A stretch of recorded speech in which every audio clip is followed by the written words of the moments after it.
மேல ஆட் பண்ணிருக்க இந்த கிளிப் வீடியோ ஒரு நிமிஷம் பார்த்துட்டு வாங்க.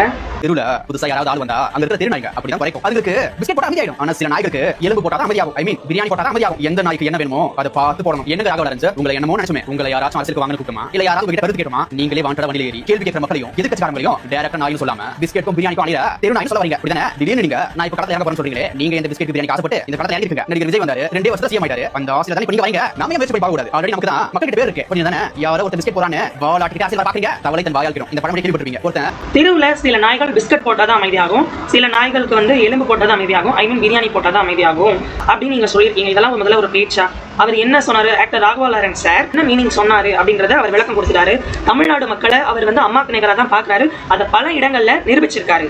ஓகேவா? அதை வந்து நீங்க பாக்கலன்னா பேசக்கூடாது. அதை பத்தி ஒரு விஷயம் முழுசா தெரியாது, அதை பேசக்கூடாது. ஒரு வார்த்தை தெரியாம சொல்லிட்டாங்க, அதை வந்து பெருசா இவ்வளவு இஷ்யூவா பேசுற ஒருத்தர், அப்ப அவர் நல்லது பண்ண வீடியோக்கெல்லாம் எடுத்து மக்களுக்கு வந்து அவேர்னஸ் கிரியேட் பண்ண வேண்டியதானே? அவர் இவ்வளவு நல்லது பண்றாரு அப்படின்னு அதை மட்டும் போடாம எங்க போனீங்க? நாங்க உங்ககிட்ட கருத்து கேட்டோமா? நீங்களா வாண்டடா வந்து வண்டியில ஏறீங்க. கருத்து நீங்க கேட்கல, கருத்து கேட்டது மீடியா தானே மைக்கு தூக்கி போய் கருத்து கேட்டாங்க. அந்த கருத்துக்கு அவர் வந்து அதுக்கு கருத்து சொல்றாரு.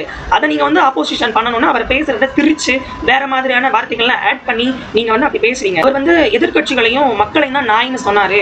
இதை அப்படி நீங்களா வந்து கிரியேட் பண்றீங்க. மறான தகவலை பரப்புறதுக்கு ஆளா வந்து நிக்கிறீங்க. நீங்க அந்த பிஸ்கட்டுக்கும் பிரியாணிக்கும் ஆசைப்பட்டு தானே வந்திருக்கீங்க. அவர் சொன்னாரா பிஸ்கட்? அப்ப நீங்க வந்து ஒரு ஆளை தப்பா சித்தரிக்கிறீங்க, தப்பா கருத்து சொல்றீங்க. அவர் சொன்ன கருத்து தப்பு அப்படின்னு உட்காந்து பேசும்போது நீங்க ஒரு தவறான கருத்தை வந்து எப்படி முன்வைக்கலாம்? தவறான கருத்தை பத்தி எப்படி பேசலாம்? அவர் பிஸ்கட்டுக்கும் பிரியாணிக்கும் ஆசைப்பட்டு வந்தாருன்னு